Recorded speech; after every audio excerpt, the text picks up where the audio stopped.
Lleva camín de Santiago y no va a ver al Salvador. Ye como el que visita al criado. Bueno, suena la sintonía del Gran Sur de Morán. Ya sabéis que vamos haciendo el camín de Santiago, desde Ubieu hasta Santiago, el camín primitivo. Y mientras estábamos ahí en la frontera de Asturias con Galicia, pasando ya de Grandas hasta Galicia, pues así ocurrióse ahí, pues alguna de las personas más relevantes del Camín de Santiago, o a más de él, que ya sabéis que yo una eminencia, dígolo yo, porque él no se atreve a decirlo de sí mismo, pero yo lo digo yo. Bueno, pues prestaba ahí que viniera alguna de las personas más relevantes y que conociera el Camín de Santiago, el primitivo y los otros también, pues a que vinieran aquí al programa a charrar un poquito con él. ¿Qué tal, Surde? ¿Cómo estás? Pues muy bien, y además contentísimo porque tenemos la fortuna, el honor de recibir a Antón Pombo, historiador y periodista, gran protagonista de la recuperación de los caminos de Santiago desde la década de los 80, de antes del célebre Xacobeo 93, por supuesto, y que sigue estudiando y pateando, andando día a día los caminos de media Europa, por lo menos, ¿no? Antón, autor de muchísimos artículos y publicaciones, libros, colaboraciones, la famosa guía de Anaya, tantas veces reeditada de año en año. También escribe en la web caminera Gronce y recalco, sobremanera, la guía Anaya, un formato grande, pequeño, para llevar en la mochila, para consultar, y muchísimos otros libros sobre historia, patrimonio y el camino. Siempre en estas guías con alguna reseña obligada de sitios para comer y para dormir, claro. Y bueno, y así podemos abarcar con Antón Pombo el gran tema de comer y beber en los caminos de Santiago, y cenar y almorzar. Pero primero un grandísimo saludo, un fuerte saludo a Antón Pombo. Muy buenas, Antón. Hola, buenas, muchas gracias por tu presentación, aquí estamos. Pues yo creo que podemos ya, Antón, empezar de cero y empezar a hablar de como lo que se nos ocurra de comer y beber en los caminos de Santiago. Fíjate, es un tema que nunca me gusta hablar demasiado de él porque te metes en problemas, ¿no? Si empiezas a hacer recomendaciones. Bueno, el camino primitivo, fíjate, una de las cosas que más valoran los peregrinos, además del paisaje, es precisamente la buena calidad de la gastronomía que hay, tanto en Asturias como en Galicia, en el camino primitivo, ¿no? Y inciden sobre todo, a mí me gusta mucho leer lo que escriben los extranjeros, sobre todo en las redes sociales, porque te dan un poco la radiografía de cómo nos ven, que esto ocurre lo mismo que en la literatura histórica de viajes, ¿no? Los extranjeros no conocen el territorio, obviamente, como lo conocemos los que vivimos aquí, pero tienen unas expectativas y luego, una vez que están realizando un camino, pues escriben sus impresiones, que suelen a veces ser peores que las expectativas y otras veces mejores. Pues en el camino primitivo, fíjate, al respecto de lo que es la gastronomía, la comida, la bebida, yo creo que es uno de los caminos mejor valorados de todos los caminos de Santiago, porque hablan de la variedad de platos que se pueden degustar, aunque sea cocina más bien toda del interior, o sea, con su base mucho más fuerte en lo que es la carne, las legumbres, más que productos del mar, que esos son más propios pues de las rutas costeras, sobre todo. Y hablan también de otra cosa que es muy importante, y es de la abundancia, que en en estos caminos aún se come cantidad y calidad, no solo calidad y poca cantidad, sino también cantidad, o sea que uno se puede fartar, ¿no? Sí. Y esto es algo que para un peregrino es importante, cuidado, porque no es lo mismo ir de viaje en el coche que hacerse 6 o 7 horas por un camino de montaña y llegar con hambre a los sitios. Y hablamos no solamente, cuando decimos comer y beber, de mesa y mantel, sino también productos de temporada, la tienda, el mercado, etcétera. Y ahí tenemos cierta abundancia. En Asturias tenéis varios referentes. Yo siempre pienso en el mercado de Grau, ¿no? ese mercado que se celebra 2 días a la semana y que es un mercado tradicional como los que se conservan en muchos sitios de Europa, en las plazas de las ciudades y los pueblos, al que van productores, al que van personas que ofrecen productos de temporada y de calidad, cosa que en otros lugares de España pues ha desaparecido, ¿no? Y después ciertos santuarios gastronómicos, bueno, que todos conocemos, tanto en Galicia como en Asturias, con productos, pues evidentemente en la montaña asturiana, como puede ser el pote, ¿no? El chosco en Tineo, que es otra cosa que les encanta a los peregrinos, todo el mundo habla de él. Por supuesto, al entrar en Galicia, el pulpo, a Fonsagrada es un lugar en el que ya se consume mucho pulpo, hay varias pulpeiras, en fin, que estamos hablando sobre todo de la cultura tradicional, porque es un camino que recorre zonas ganaderas, que todavía se produce carne de vacuno, sobre todo, también porcino, pero sobre todo vacuno, de mucha calidad, con razas propias de la zona, y eso evidentemente no es para todos los bolsillos tampoco, porque hay ciertos platos que hay que pagarlos, evidentemente, no cuesta lo mismo un chuletón pues que un pote, pero yo quiero incidir sobre todo en ese aspecto. Hoy en día que el camino está empezando a flaquear en muchos lugares lo que se les ofrece a los peregrinos de comer, y sobre todo en estos famosos menús del peregrino o a veces menú del día, que han ido evolucionando pues hacia lo que es el bajo coste y la comida rápida, desgraciadamente, ¿eh? Y en el Camino de Santiago por eso se agradece muchísimo, y yo creo que ahí está el futuro, que tenemos que ser conscientes de ello, ¿no? No podemos ir al bajo coste, a convertir el camino en una ruta, bueno, para el que no tiene dinero, ¿no? En el camino hay de todo, hay gente que tiene muchísimos medios económicos y que de hecho pues que duerme a veces en albergue porque le apetece estar en contacto con el ambiente más intenso de la peregrinación, compartir experiencias con los demás, aunque sea en una habitación privada dentro de los albergues, que ahora hay mucho este formato de albergue privado con habitaciones privadas, pero también hay gente que se va a hoteles de alta categoría, de alta gama, o a casas rurales de muy buena calidad y que está buscando experiencias. Hoy en día se habla mucho de las experiencias, y una de las experiencias principales, que esta es clásica, no ha cambiado a lo largo de los tiempos, es la experiencia gastronómica. La experiencia gastronómica del comer y el beber. En Asturias, uno de los símbolos de identidad, que ahora la cultura de la sidra pues es patrimonio mundial, y eso va a ser un acicate mayor también para que la gente la disfrute y la conozca mejor.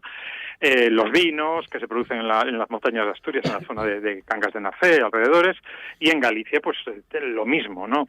O sea, esto es el gran valor de este itinerario del que estabais hablando antes, el camino primitivo, que creo que ahí no flaquea. En otros caminos podríamos ser más críticos. ¿Qué caminos pueden flaquear en ese aspecto? Bueno, de los que pasan por Asturias y Galicia no creo que se flaquee. Me refiero a los que tenemos compartidos. Sí, por otros sitios. Claro, el Levante, otro camino, el camino norte, tiene su valor también. Es un camino de otro tipo, porque va al borde del mar, es un camino que no acaba de generar ese número que muchos ansiaban, porque claro, en ciertas épocas del año el turismo del norte de España eso es un turismo pues de quizás más calidad, con precios más altos, y la oferta estival a veces pues no hay suficiente para los peregrinos, ¿no? Claro. Y es complicado el crecimiento en ese camino. Pero sí, hoy en día hay itinerarios. No me gusta señalar con el dedo ninguno, ¿no? Pero bueno, quizás vamos a decir así en general, los dos itinerarios más frecuentados actualmente, la oferta gastronómica ha bajado mucho. Tanto en uno, que es el de toda la vida, como el otro, que es el emergente ahora y que está a punto de pillar al de toda la vida. ¿Ves? Así no me mojo y no digo los nombres. Vaya, pero todo el mundo se puede hacer. Buena idea, sí, bueno, ¿no? Queda muy claro. Y el profesional hasta para, sí. hasta para decirse varias veces sobre esto. Es que es una tentación muy grande para quien tiene un negocio de hostelería en el camino, y ya no hablemos de la restauración. Claro, tienes un número garantizado de gente que te va a parar todos los días, que va a comer en tu restaurante o en tu casa de comidas. Y claro, la tentación es muy grande de decir, bueno, pues mira, no me voy a esforzar tanto, voy a ir a cosas más económicas, voy a ganar más y total voy a tener lleno al día siguiente, ¿no? Claro, Cuando ocurre eso, la gente se esfuerza menos, salvo el que quiera estar en un segmento que acceda a un nicho distinto de gente ya con más recursos, ¿sabes? Estamos hablando de precios más altos. Pero en la gama baja o en la gama media, pues los menús del peregrino han bajado mucho de calidad en los últimos tiempos y son repetitivos, monótonos, parece que están clonados, que desde que uno empieza hasta que uno acaba, salvo ligeras variaciones regionales o zonales, bueno, pues yo qué sé, en Castilla pues la sopa de ajo, o en otro sitio otra cosa, en Navarra la trucha o tal, pero el resto son platos de batalla, platos que ni siquiera son propios de los sitios por los que pasan, sino que es ya más cocina internacional. Los precios han subido, porque desde la pandemia hasta hoy en día los precios de los menús han subido de los 10 prácticamente hasta los 15 euros que están de media ahora ya, los más económicos.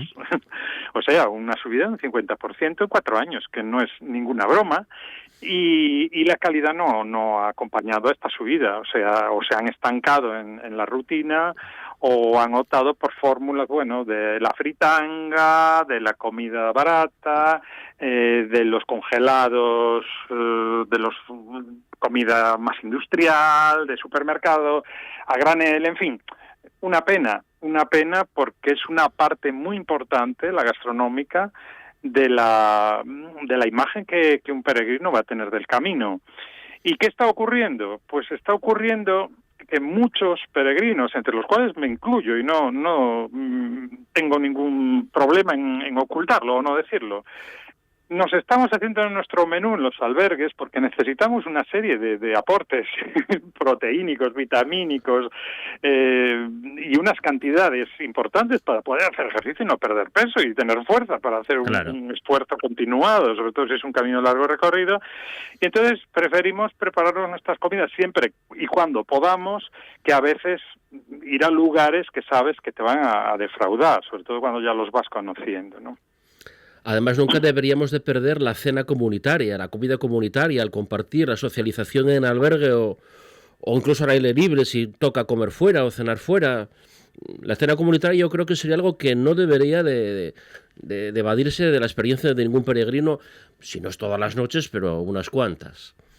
Estoy totalmente de acuerdo. Además, la cena comunitaria es casi una institución del camino. Es uno de los momentos álgidos de la experiencia cuando todos los compañeros se reúnen alrededor de una mesa, conviven, preparan la comida juntos, ya no te digo si por encima han hecho la compra juntos, se han planificado el menú juntos del día, evidentemente han ahorrado un montón de pasta, se puede permitir comprarse un buen vino o unas cervezas para tomar con la cena. Y bueno, al respecto podría contar algunas experiencias muy curiosas que he vivido a lo largo de estos años, ¿no? Recuerdo, por ejemplo, un año que estaba haciendo el camino aragonés y coincidimos, bueno, estos grupitos que se forman, que más o menos todo el mundo hace las mismas etapas, y resulta que había un cocinero que además era cocinero de un barco y era vasco, o sea, ya tenía muchas cosas a su favor, ¿no? Y bueno, él dijo, mira, yo, si queréis, me comprometo a hacer la comida, porque a diferencia de mucha gente que cuando se va de viaje no quiere cocinar, a mí me encanta. Entonces, si queréis, yo cocino. Eso sí, vosotros compráis, vosotros ayudáis a preparar y vosotros fregáis. Esa es la parte que nadie quiere hacer. Pero yo cocino y recuerdo que pasamos una semana de disfrute gastronómico que era como la ataraxia aquello, porque cada día un plato distinto, cocina muy bien elaborada, muy rica, y nos salían los menús regalados, porque éramos unas 12 personas y entre todos, poniendo a lo mejor en aquel entonces, no recuerdo cuánto, hace unos 6, 7 años fue esto, pues a lo mejor nos salía 6 euros por persona al día, que era pues casi la mitad de lo que costaba un menú por aquella zona, y comíamos de cine, ¿no? En otras ocasiones ocurre lo contrario, y es que hay gente de varios países, y también es muy divertido, porque dice, bueno, nos vamos turnando durante varios días y cada día le toca a uno hacer la comida.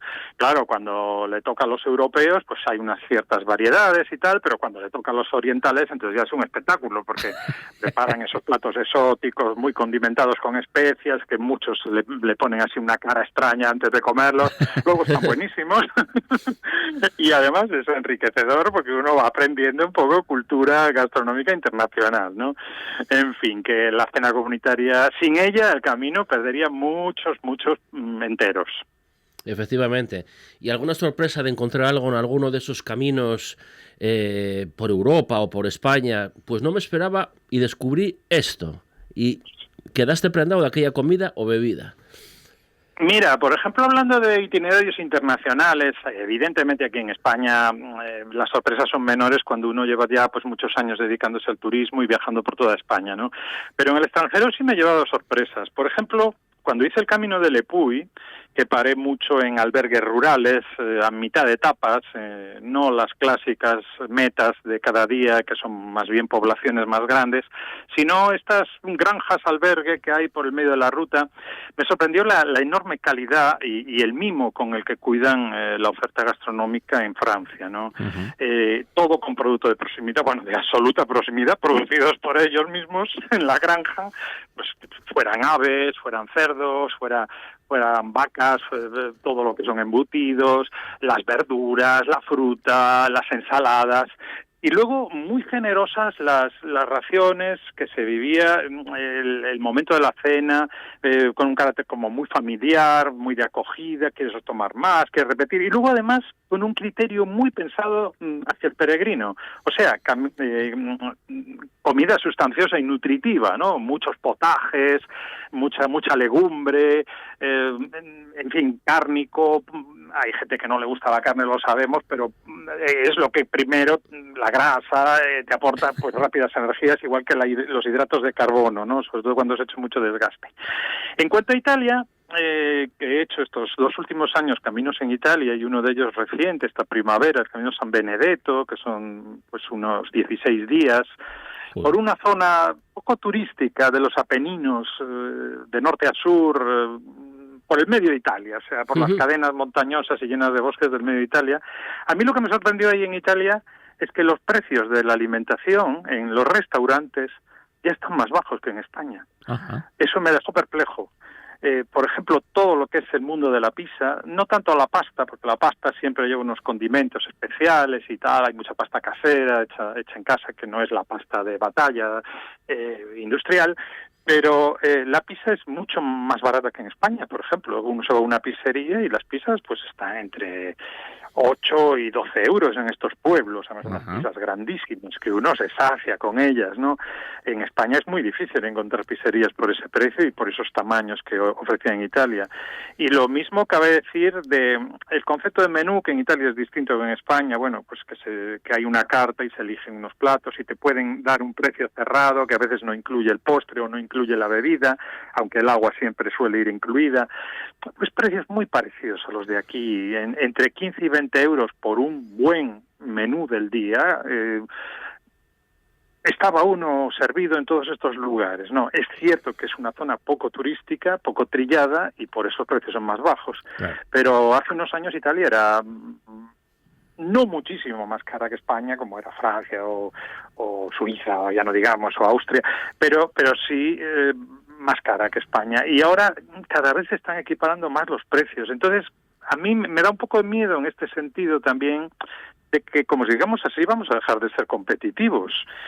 Porque una de las razones por las que viene la gente a hacer el Camino de Santiago a España, aparte de sus valores intrínsecos, culturales, históricos, la tradición, etcétera, y que está de moda también, bueno, pues una parte de ella es la gastronomía, otra parte es el paisaje, y si castigamos la oferta gastronómica o la rebajamos, y si el paisaje está empezando a sufrir mucho con el calentamiento global y los incendios de este verano han sido un testimonio de que las cosas pintan mal de cara a medio plazo, pues entonces otros países acabarán convirtiéndose en un refugio para mucha gente que vaya allí a hacer itinerarios de peregrinación también, que los tienen. Claro. Y con un paisaje, en muchos casos, mucho más cuidado, y los pueblos ya no digamos, ¿no? Entonces tengamos cuidado con esto, porque hambre para mañana, si no planificamos con un suficiente rigor nuestra oferta, podemos luego acabar lamentándonos. Y esto evidentemente no depende de una sola persona, de un restaurante que optó por la vía cómoda. Depende de muchos factores, de mucha gente, pero hay que ir concienciándonos de que esto no va a durar siempre, que esto no es una cosa mágica, no, el camino no se va a agotar nunca. Jaja, El camino puede agotarse, seguirán los fieles, los peregrinos, pero toda esta masa a la que nos hemos acostumbrado ahora, arrastrada por otras motivaciones, esta a lo mejor ya no la tenemos dentro de 5 o 10 años, cuidado, ¿eh? Y una pregunta que queda, entre muchas más, sería, ¿qué llevamos en la mochila nosotros para comer? ¿Qué podríamos recomendar? Aparte de que llevamos agua, ¿qué? Un poco de pan, un poco de queso, un poco de... ¿Qué podríamos llevar? Bueno, hombre, están los clásicos, evidentemente, lo has dicho, el agua es imprescindible, no tanto en el norte, que hay muchas fuentes por todas partes, pero el agua es imprescindible y sobre todo en épocas de calor, ¿no? Y con pan y vino se hace el camino es el famoso refrán, ¿no? Sí. Que las calabazas, que mucha gente piensa que eran para el agua, pues no eran para el agua, eran para el vino, las calabazas. Está todo totalmente documentado. Desde la Edad Media se utilizaban para meter el vino, que era un aporte energético, que los peregrinos valoraban mucho porque les daba marcha al cuerpo, ¿no? Para poder seguir. Las raciones de los hospitales en la Edad Media solían incluir vino, pan y luego un tajo de carne si tenían medios y un potaje. Eso era lo que se solía dar, ¿no? O una sopa, un potaje y pan. Hoy en día tú entras en internet a las recomendaciones y bueno, hay 100.000 teorías en función de las muchas tribus o personas distintas que hacen la ruta, ¿no? Muchos hoy en día con intolerancias alimentarias, que si el gluten, que si los lácteos, que si montones de cosas, otras personas que no quieren comer pues ni carne, ni a veces ni pescado, ni huevos, ni leche, ni nada. Entonces, claro, cada uno tiene sus trucos, pero evidentemente lo que sí tenemos que tener en consideración es llevar algo que proporcione energía rápidamente y que nos mate el hambre cuando vamos por esos tramos, pues que no hay servicios y que uno no se puede ir a una tienda a comprar nada, ni prepararse un bocadillo, ni ir a un restaurante. Entonces, siempre conviene llevar cosas que no se estropeen, que no sean perecederas. Por ejemplo, la fruta tiene ese problema, si es fresca, pues claro, que si hace mucho calor se te puede estropear un plátano, una nectarina, incluso una manzana. Por eso se recomienda pues llevar frutos secos, llevar barritas energéticas, llevar esos frutos también secos, pero no los naturales, como pueden ser las nueces, las avellanas, las almendras, sino los que se han secado extrayéndoles el agua, yo qué sé, las ciruelas o este tipo de frutos secos que también tienen mucho azúcar y proporcionan energía. Y lo que comentabas antes, yo por ejemplo suelo llevar siempre envuelto en algún protector, pues queso, un trozo de queso no fresco evidentemente, sino ya curado, o algo de jamón, pero claro, para cada día tienes que ir pensando en renovar, una vez que llegas al fin de etapa, renovar, o prepararte un bocadillo, evidentemente, para comértelo al día siguiente por la mañana. Hay gente que lleva huevos duros, en fin, he visto de todo, he visto de todo y hasta he visto gente que lleva cocinitas de alcohol. De alcohol. Y se calientan sus cosas. Luego hay los orientales son muy amigos de las latas, ¿no? De las conservas. Suelen llevar siempre 1 o 2 latas en previsión, de latas con conservas de pescado, y se las comen con el aceite que lleva dentro y con el pan. Son un poco manchonas, depende de dónde te pares a comer. Pero bueno, digamos que hay múltiples alternativas, ¿no? Y además que la mayoría de los caminos hoy en día pues hay servicios, ¿no? Y no tienes que caminar 40 kilómetros sin encontrar nada. Hay alguna excepción, caminos poco trillados, la Vía de la Plata, pero en general en el norte de España contamos con bastantes servicios, lo cual no nos obliga a cargar tanto, ¿no? Y luego hay que aprovechar esos mercados que a veces coincidimos con ellos, o los propios mercados públicos de las localidades para comprar en el comercio local. Y por supuesto, pues toda la gama de supermercados que hoy en día, en muchos de ellos ofrecen comida preparada también, caliente. Cada vez está más de moda, incluso que hasta tengan unas mesitas y unas sillas para que puedas consumir algo si no quieres gastar tanto, ¿no? En fin, cada maestrillo tiene su librillo y aquí sí que sería difícil que la tribu peregrina se pusiera de acuerdo, porque a unos les gustan unas cosas y a otros otras. Oye, pues Antón Pombo, muchísimas gracias por estas pinceladas sobre la gastronomía y los caminos. Y bueno, en un futuro, aquí y allá, pues a ver si contamos contigo para que nos asesores o nos comentes o nos cuentes de alguna cosa más de los caminos de Santiago en Galicia, en Asturias, o en Lepuy, o en Italia, o donde quieras.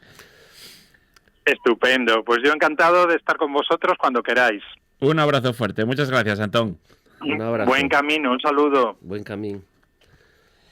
Bueno, Xurde, la creme de la creme, impresionante, una auténtica eminencia en lo que es el tema del Camino de Santiago y un lujo tenerlo aquí, así que muchas gracias por hacer lo posible. Otro día más. Otro día más, a lo grande, ¿eh? Mejor ya no me atrevo porque yo muy gordo esto, yo muy gordo, pero bueno, igualamelo. Ay, ay. Como dice el otro. Un abrazo fuerte. Hasta luego.